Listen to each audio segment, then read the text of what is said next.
Hello, everyone. How are you? I hope everyone is doing great. Welcome to episode 4 of Raising Rain. If you haven't followed us, please do subscribe to our channel as well. Hit that notification bell. We are Raising Rain on all our social media platforms. And today we are joined by a very special guest. I'm going to let her introduce herself in just a few minutes. Today we'll be discussing the topic of raising kids away from home. And our guest is all the way from France. And I'm going to let her introduce herself.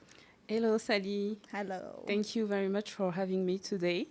So my name is Charlie, and I'm 32 years old. Yeah. As you just said, I'm French, but also Congolese. I am mom of two. The eldest is 2.5, and the youngest is 1. So they are very close. Yeah. And we moved to Nairobi 1 year ago for the diplomatic posting of my husband, who works at the French embassy. Yeah. Actually, I was born in Congo in 1993. I lived in Congo until I was 6, and then my mom decided to change our location, and because my father just passed away, and she wanted a big change to give a new start to our lives. So we went to France when I was 6, and I spent all my life in France, in Paris actually. First, I was in like countryside. It's not really the countryside, but it sounds like. And then in Paris. So when I came here, it was the longer experience I have ever had abroad, you know. So it was quite challenging, but now we are there and we are happy. Okay. Are you an only child, or do you have brothers and sisters? No, yeah, I have 3 brothers and 1 sister. And you all moved to France at the same time? No, it was a big wow. No, step by step. I was the first one actually, and even when I traveled, I came without my mom, and then mom came 2 years after, and the siblings followed many years after. So yeah, it was not the smooth travel and so on. That's interesting. And your kids, you said they're 1 year apart. Yes. Was that intentional? Yes, sure. Did you want to just get the babies and raise them together and close that chapter? Exactly, and then we'll be down once in a while. That was my plan too. Yeah, but look at me, 1 year down the line. We'll see if we can bring the other one sooner. It's challenging in my everyday life, but they're so cute. They just get along very well, and sometimes they will fight and so on. But you can manage, and it's still funny. Okay. Thank you so much for agreeing to join us today. I'm so excited about this episode to get our first international guest. So we get to hear about parenting from an international perspective and get to hear about what it's like having to join two cultures together. For the French one, the Kenyan. It's actually 3: French, Kenyan, Congolese. Yes. Yeah, so for our first question for today, can you tell us a bit about your journey? Where you were born, you've told us Congo, where you grew up, and what brought you to Kenya. I think we've covered that. Yes, we've covered that. So we'll just go on to the next one. How would you describe your childhood growing up in France as a Congolese girl? I remember that I had a very joyful childhood in France. I was really happy to discover this country, and at the same time, I was not very aware that I was like a foreigner in the country. You know, it sounded like natural for me to be there, even if I knew that I did. Yeah, a big. Did you speak French before you went to France? I used to speak French because in Congo, where I am from, I'm from Kinshasa. We speak French, so it was easy on that aspect.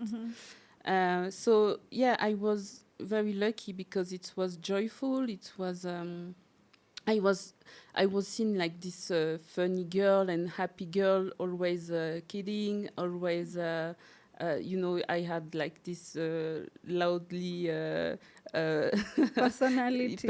yeah, personality. So people would see me as the funny girl, and Okay. I like that.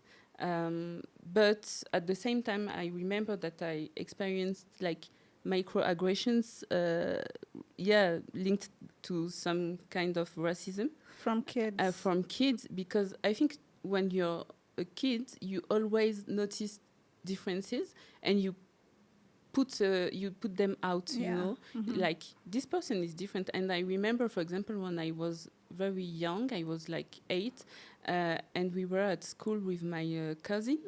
We were in the same school, and one kid came and told him, "Oh, look, I think you've eaten too much Nutella. Look, it's all over you," and touching his face. Oh, yeah. So we were like, oh wow, but when you're a kid you can't Yeah, you respond. wouldn't.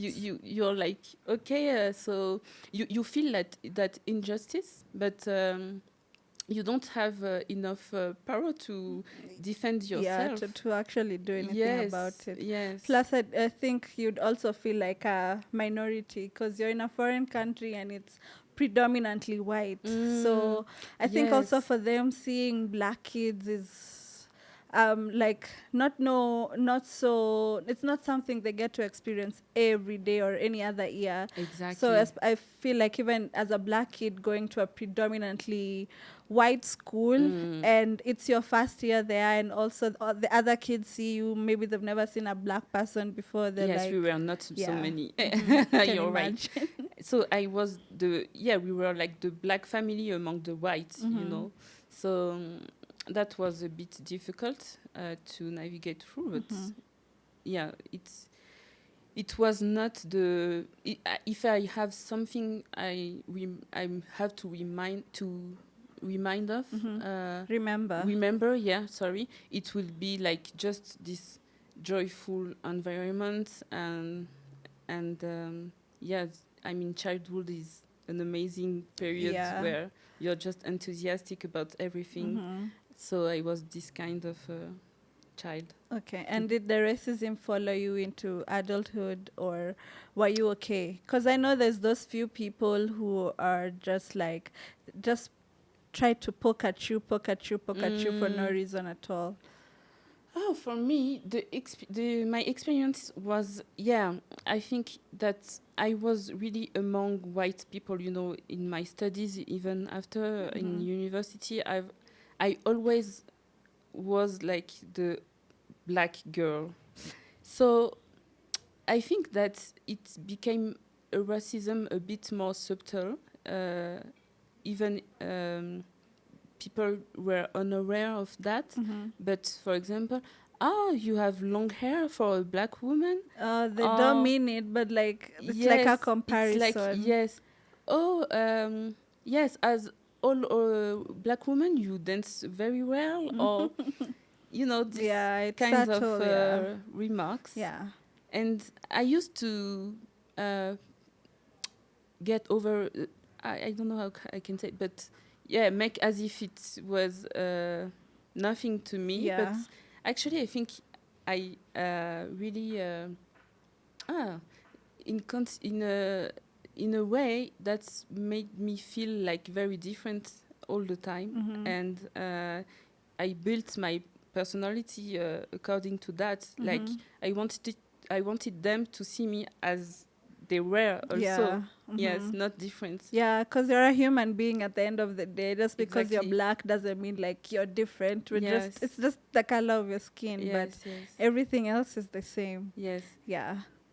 But that sounds like a very interesting. Did you develop like thick skin to a point where their comments didn't affect you anymore, and you just accepted them for who they are, and Yes. you are open and ready and prepared for whatever kind of comments? Or I think there were some comments where I would like just behave strongly and say no, it's not okay. Yeah. That one is not okay. The big nose and so Yeah. on. No, okay. But some of them You just remarks, let it go. yes, I let it go because otherwise you get tired at Yeah. some point and it's your energy, you know. Yeah. True. Did you feel connected to your Congolese roots growing up, or more influenced by the French culture? Growing up in France, I would say in my personal experience, as I didn't have the opportunity to go back to Congo for a long time, like 10 years, even more.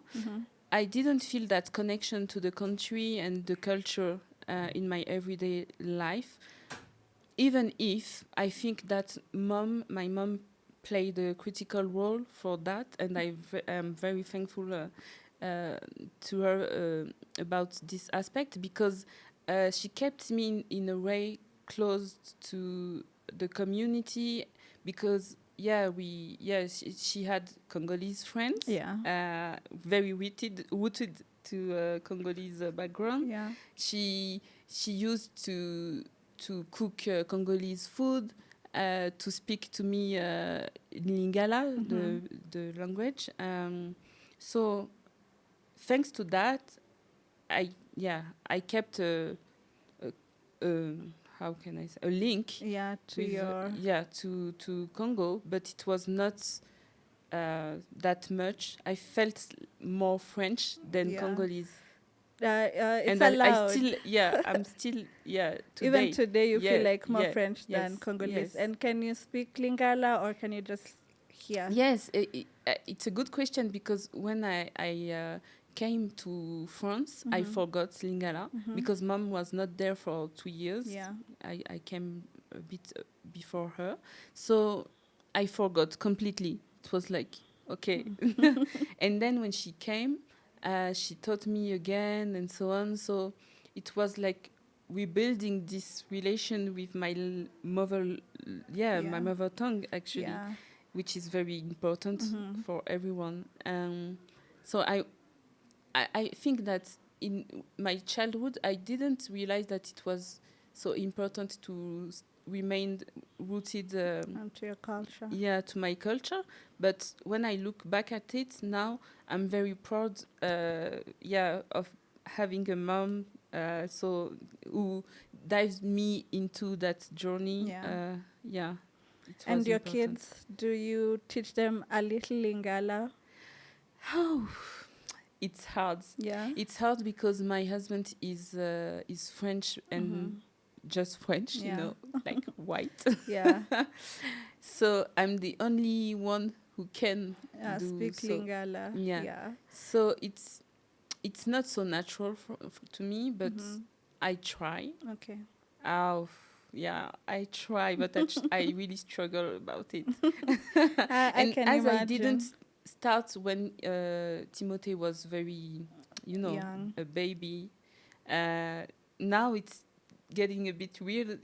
Yeah, I can't just show off and one day. And then all of us, and I'm sure they're learning a new language, like maybe English and French, and then now you add Lingala on top. Yes, but they can really adapt. It's not a problem. I saw it when we got here. After like 1 month, Timothy just spoke English. Just like that. It was amazing. So they could. I think it's on my own now. It's on you now. Yeah, I think you should call them for lessons in the evening, all of them, including your husband. I think I should include my husband because he's willing also to learn Lingala, but it's me who is a bit So now the ball is in your court. Yes. What inspired your move to Kenya, and how has the experience been so far for you and your family?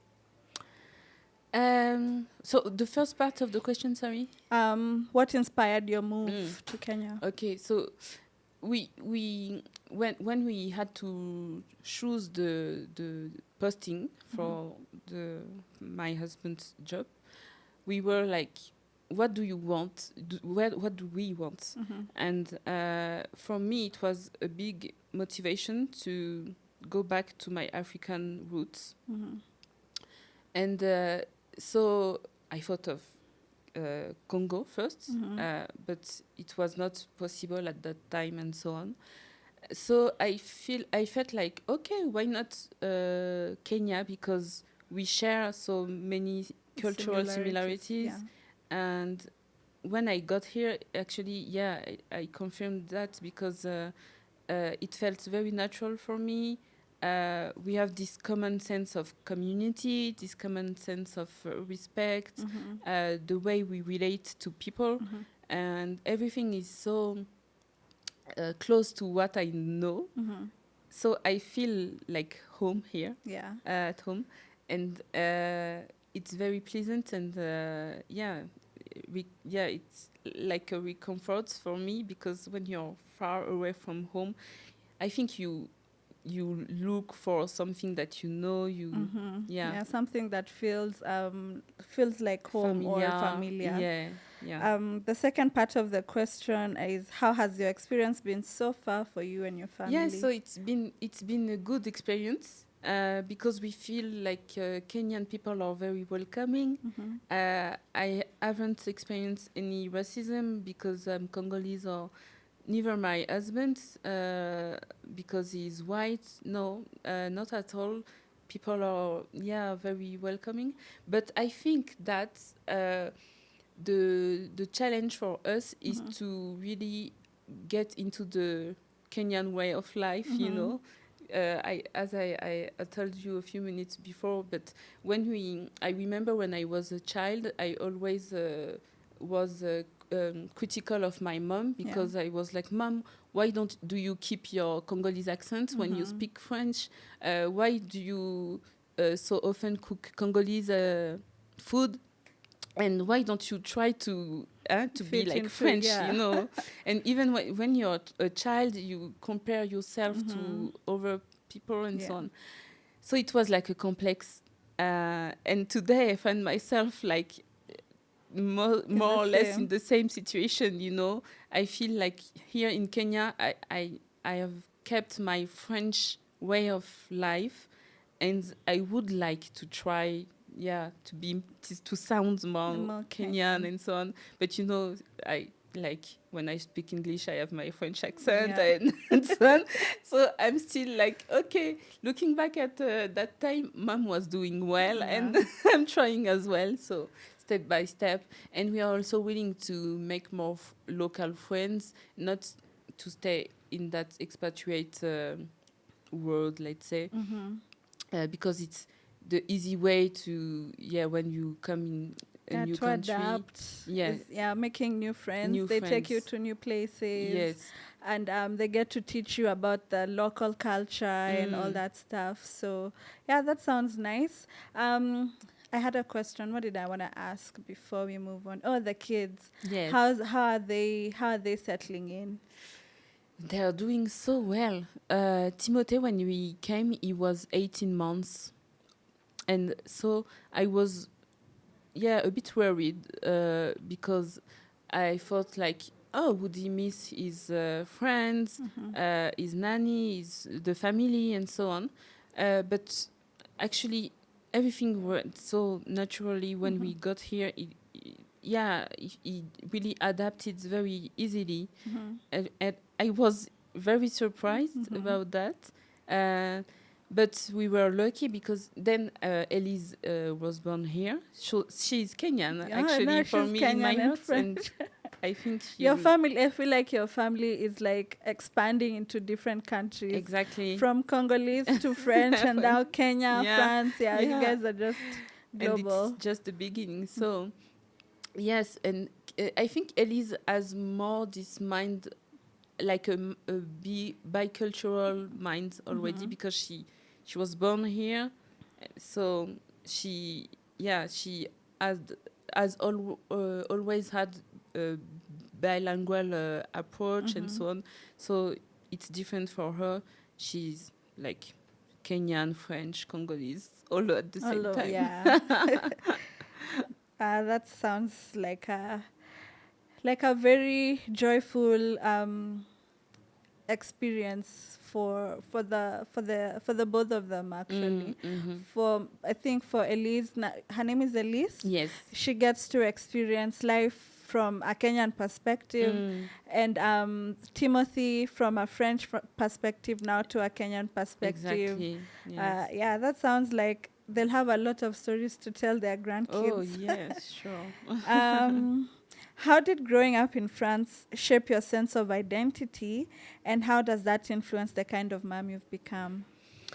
Wow, that's a good question. As I told you, I think today I feel like more French because I built all my life in France. So my relationships, my identity, yeah, I feel very French, you know. So it shaped my journey in a profound way. And today, I think the way I bond to people, it's French. The way I'm very like I don't know how to say it.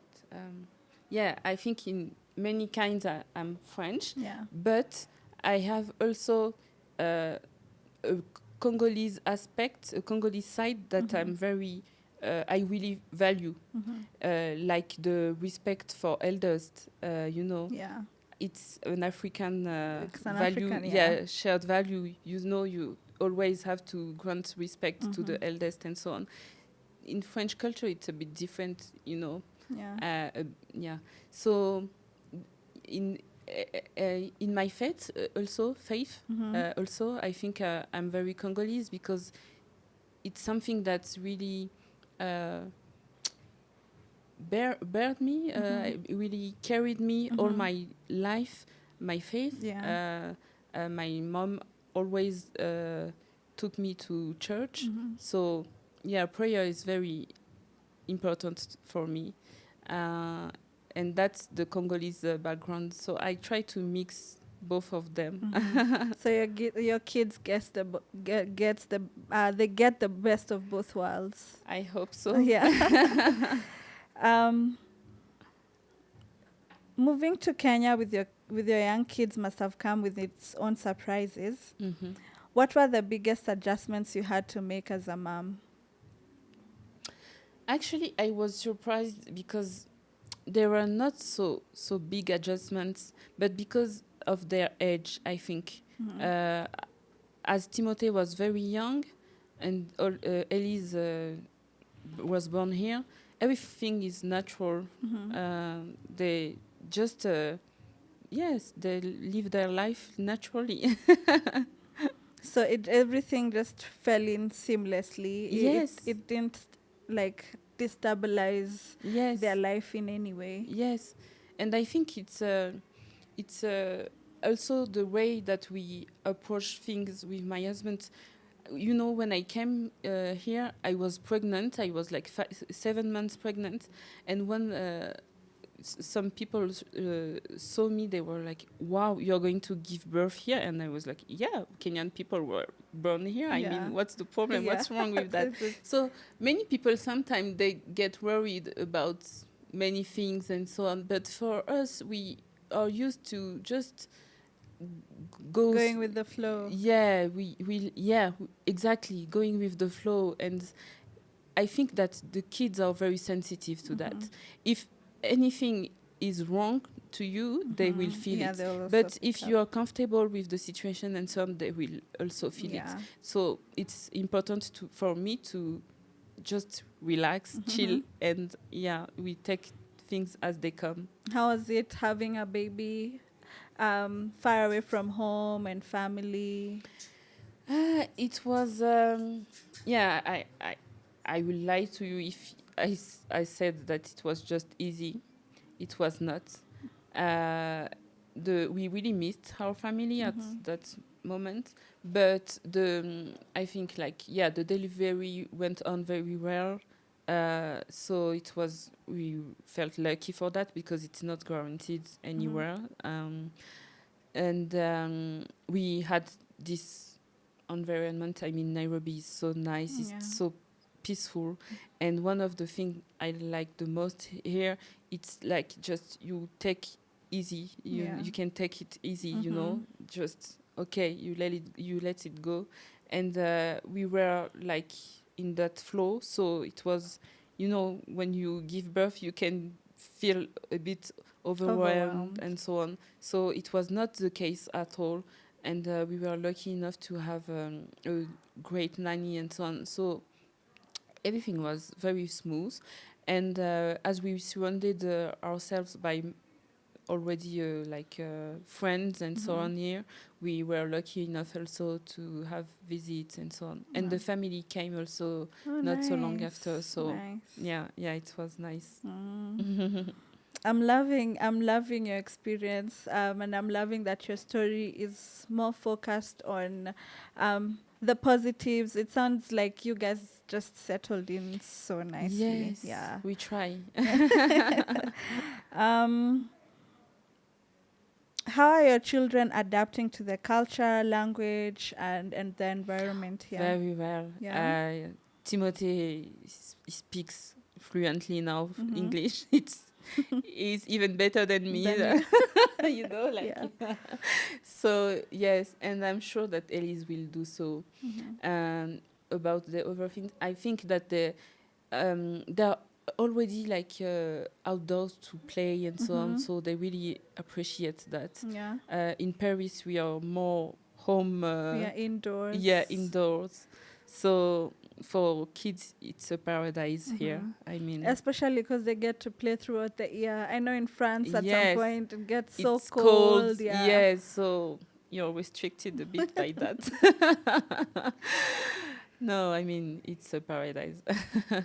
I can imagine. When you think about home, where is it for you? Congo, France, or Kenya? And how do you help your children build their own sense of home? For me, my first home is France. Yes, I think because I spent all my life in France.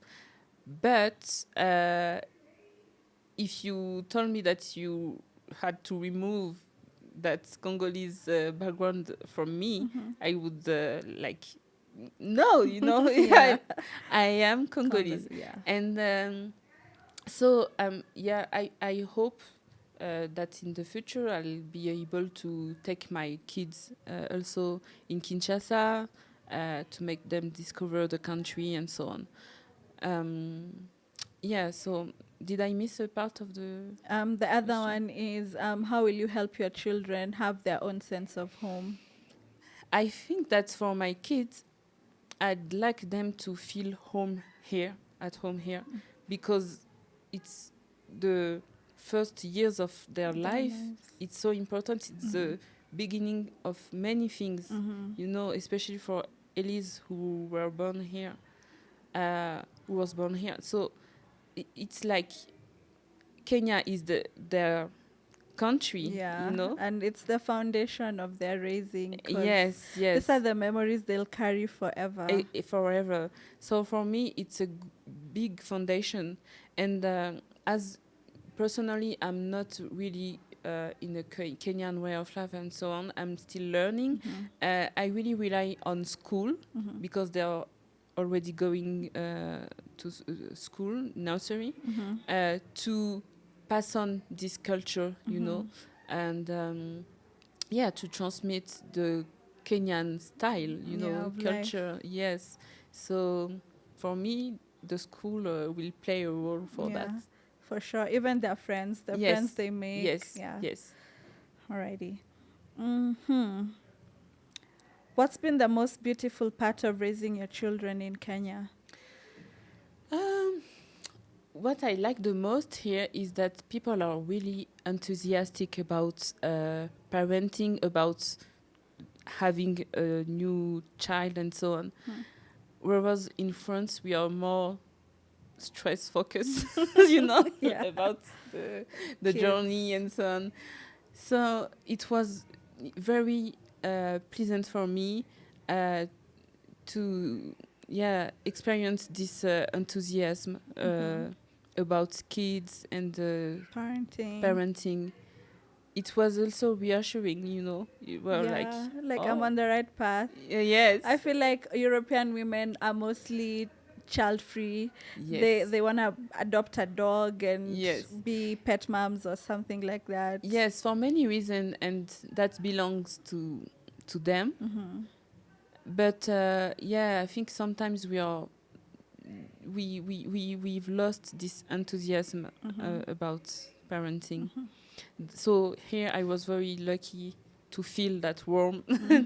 You know, like when people see you with your kids, they will they want to to talk to you, him, to your kids, play say with the kids, hi, say hi. Oh, that's a blessing, and so on. It's good to yeah, hear. yeah. How do you balance the three cultures your kids are growing up around, without losing any of them? It's hard. It's really hard. I try not to pressure myself, just to be who I am, you Yeah. know. And as I told you, I rely also on school and so on to pass on the culture. So yes, it's also up to them to make their own experience, to feel what they belong to, and yeah, that's the way. No forcing issues. Um,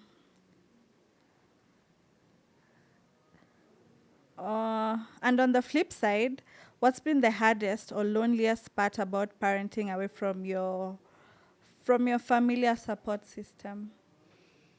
Yes, it's the fact that you don't feel that warmth from the family. Yeah, you really miss it, and Especially you can't help missing during it. holidays. Yes, but we are lucky enough to travel to France whenever, like once or twice a year. Yeah. So also for the kids, it's important to feel that we belong to another country Yeah. also. So we'll try to keep this habit. Yes. Also, they get to meet I'm pretty sure they have other cousins Yes, and their exactly. To grandmas. bond with the cousins yeah. and so on. Yeah, and feel that they belong to a family. And yes. Okay. And finally, our last question. What advice would you give to other moms raising children far from home? What has the experience taught you about motherhood and identity? I would say don't pressure yourself. Stay true to who you are. You can't be that perfect cultural mix, you know. Maybe sometimes you'll be more French, sometimes more Congolese and so on. And at the end of the day, the kids will absorb what matters the most for you, what he sees, you know. The better way of transmitting is just acting as you would like them to act. So I try just to stay faithful to my values. As I told you, on the one hand, and I'm a bit more Congolese, and on the other hand, I'm a bit more French, and that's the way I am. So it's okay, and yes. So just stay true what you are. Okay. Thank you so much, Charlie. Thank you. It was a pleasure. This was so much fun. Yes. And it was so eye-opening to hear from, like, parenting from a different perspective. I appreciate your time. And it's so refreshing to hear that you and your family are enjoying Kenya. Really. Kenya really is a beautiful country. Yes. We love the weather. We love the people. Yes. So thank you so much, and karibu Thank sana you. Kenya. Thank you. Thank you so much, guys, for tuning in to today's episode. I really had a great time, and I hope you enjoyed the episode as much as we did. If you haven't, please subscribe and hit the notification bell, tell us what parts about the conversation you loved the most. If you're a new mom looking to relocate to a different country, this particular episode would be very helpful and insightful. And finally, if you haven't yet, follow us on Instagram and on TikTok on Raising Rain. See you next time. Bye.